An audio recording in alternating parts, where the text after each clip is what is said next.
James Reeves here with Aaron. You guys have seen Aaron before. He's my exporter. We're here in Tokyo right now in Shibuya. Shibuya. Aaron, I want to buy a car from Japan. Why would I do that? The main reason people buy cars from Japan is because they're looking to buy something that they couldn't get in their home country.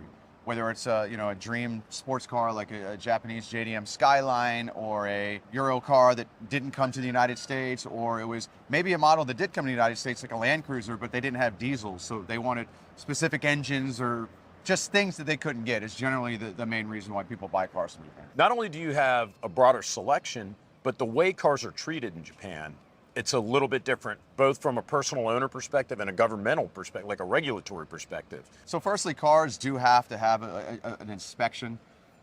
Generally, as they get a little bit older, it's every 2 years. So they are going through a certain process to make sure that they're road legal.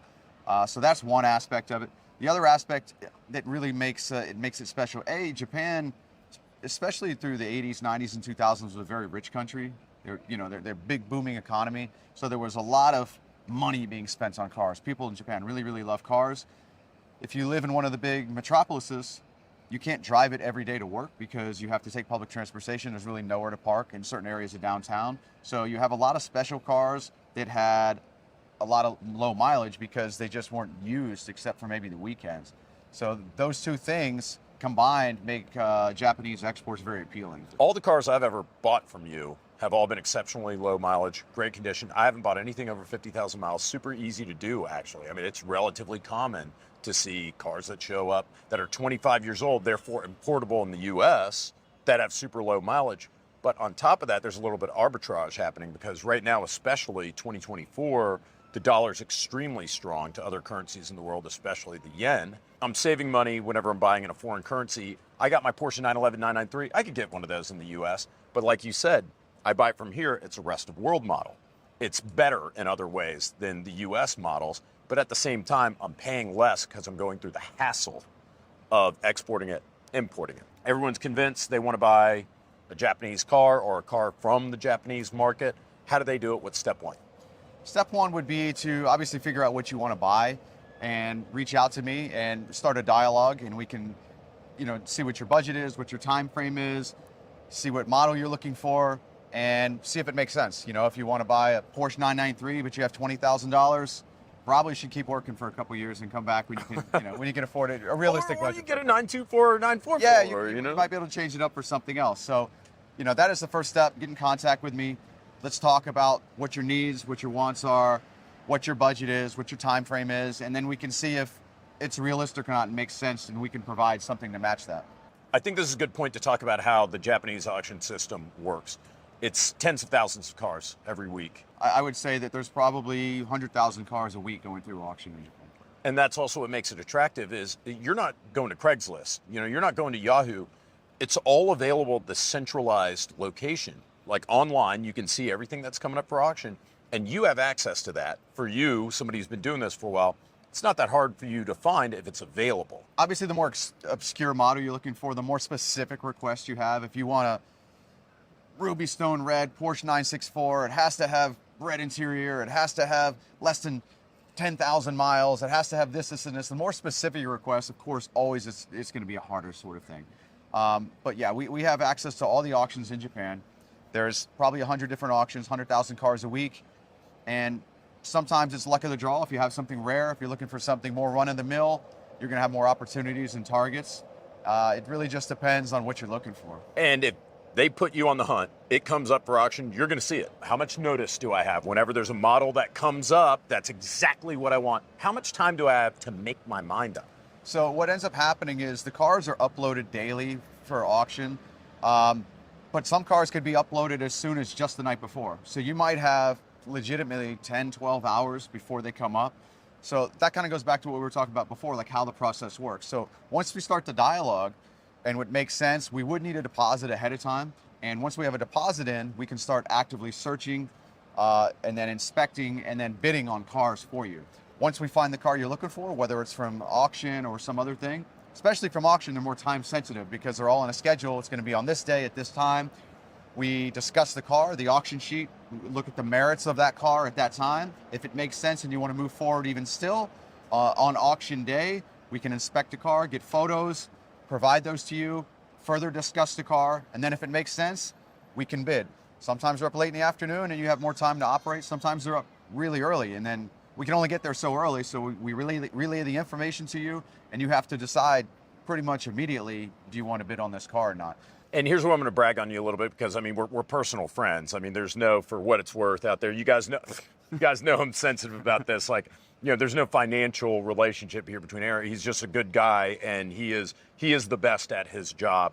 We were at the auction house yesterday. You're literally on your hands and knees with your stupid ass hat and your knee pads, checking customer cars. Yep. A lot of companies just rely on the auction sheet alone to bid on cars. What's the auction sheet? So the auction sheet is what ends up happening is all cars, when they enter the auction, in almost all instances, they are graded by the auction. And the grades might start from S, which means essentially showroom, new car, grade 6, which essentially is also still showroom, 5, 4.5, 4, 3.5, 3, and down to 2. And some accident grades, which are stars. Not all cars match the auction sheet. So inspectors are human. They're busy just like anybody else. They're 70% accurate, but in some instances, there have been definitely discrepancies that we found with the auction sheets versus what we see on the ground. So us checking the cars is an added layer of insurance to ensure that the car is what you're looking for. It matches the sheet, the condition is what you expect, and we just want to make sure that you have accurate information so you can decide. They do a pretty good job with those sheets, but there have been times where, I mean, especially you'll get like a 3.5. They'll grade it as a 3.5. You're like, well, that doesn't sound so good. You know, 3.5 out of 6. It's not really that great. And then you go and look at it, and it's like, shit, man, this almost looks like a new car. The grading is subjective. Also, some cars or some auctions, once they reach a certain number of miles, they can only get certain high of a grade. You're not going to have 4.5s generally with over 100,000 kilometers. So they're going to be 4 or better or 4 or worse anyway at that point. So you have to just really judge each one on their own merit. And sometimes the auction grading is just sort of vague and generic. It might just say surface or rust underneath. Well, that could run the gamut from just a couple specks of really insignificant rust to, oh, this thing's quite rusty and quite heavy. So because of the vagueness of it, and it's not super descriptive, these guys They're are pumping busy. through thousands of cars. So they're just jotting down little notes. They're taking notes, and they're generally pretty good, but they don't have time to write in a paragraph of info about specific data points on the car. It's just rust, seat wear, whatever it is. And we need to determine what is the level of that. It could be minor, it could be very bad. So we just need to make sure that it's good quality, and we inspect ourselves or pay for inspections on every car that we buy. And I think that's a very important thing, because relying on the sheet alone is a little bit of a dice roll. Yeah. You're going to get bit. You're going to get bit. 100%. At some point, you're going to get bit. We find a car that we like, you inspect it, I look at it, I'm like, Aaron, this is good. And it's funny I'm saying this because we've done this like 3 or 4 times, so I'm familiar with this process now. Right. I say, Aaron, it looks good. We go through that process, I buy the car. I've got the car, what's the next step? Once you win, we will invoice you within a day or so. Once we invoice you, we would really like payment within 3 business days. Once the payment is in, then and it's a wire. I mean, there's no credit card. Yeah, you are wiring money. Yeah, it has to be a bank transfer. There's no credit cards or anything like that. So once we get the money and we can verify that, generally we could have most cars on a boat within a few weeks, maybe a month. How much does it cost to ship your car? It's going to depend on 2 factors. Where are you? And what is the size of the car? It's going to be a lot different price if you're shipping it somewhere proximal and it's a small car versus a big car far. I'm buying a Corolla from LA. Yeah, if you're buying something like that, like a smallish passenger car, and you're going to ship it to, let's say, LA port, it might run 130, 140,000 Japanese yen. If it's a bigger Land Cruiser or something like that, you're going to be over, 200,000, 250,000. It depends on the height. If you have a standard height one or it's got racks on it, all that stuff comes into consideration because it's based upon the size of the vehicle. Shipping depends on your location, but you're 2 weeks to 6 weeks, depending on where in the world you are. So once it's booked for shipping, we ship it.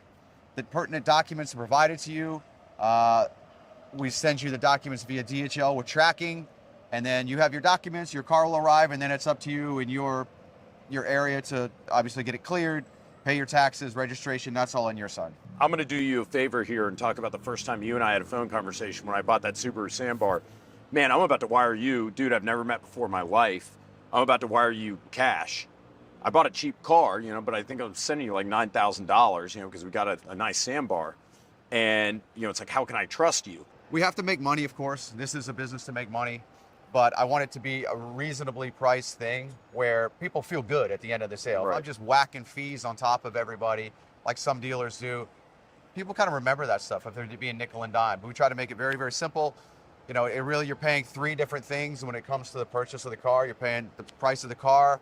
You're paying for our service, which includes inspections, courier fees, auction fees, some taxes, and of course some profit, and then the shipping. We try to make everything very, very simple. The internet's out there. I mean, so if you do something bad, people will your shit. I Googled you as well, and I found that there are people that had used you. I'm like, okay, this guy, he seems legit. Once it's on the boat, it's literally out of the country. It's out of your hands. It's in the control of the shipping company, and it falls on the buyer, you guys, if you're buying one, to fulfill the legal requirements to get it in their country. So this is me stepping in as the lawyer in the United States. If you're buying a car in the U.S., make sure that it's federally legal. Make sure it's legal in your state. In a lot of states, K cars are not legal. You cannot register them. You cannot title them.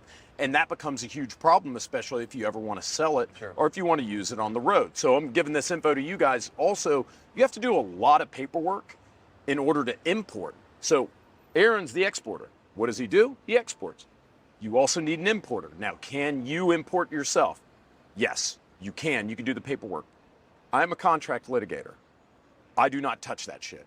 I don't do my own. I pay someone else to do it. You're going to pay fees. You're going to pay taxes whenever you go register at sales tax at the local DMV, blah, blah, blah. So there are some things here that kind of add up. In the grand scheme of things, especially if you're buying an expensive car, it tends to be less of the overall proportion of the purchase. And that's also why I would like to encourage you guys out there, if there's a car you got your heart set on, Aaron finds one for you that maybe could be a little bit like the upper limit of your budget, you have all those costs that are going to be pretty much the same, no matter what. If you're buying a Land Cruiser with 100,000 kilometers or one with 40,000 kilometers, you're probably going to have the same amount of fees and paperwork and everything else. It really is going to depend on the cost of the car and stuff like that you buy. Of course, a car that's $5,000 versus $50,000, you have some tax implications that are going to compound because it's more expensive. But yeah, it really is really important for you guys to know the laws and the rules of where you're buying. California is very different from other parts of the country. United States is very different. If you're watching from Canada, the rules are different. And like you said, even state to state, they're going to be very, very different as well. So just make sure you understand what you're buying. That's up for you guys to figure out.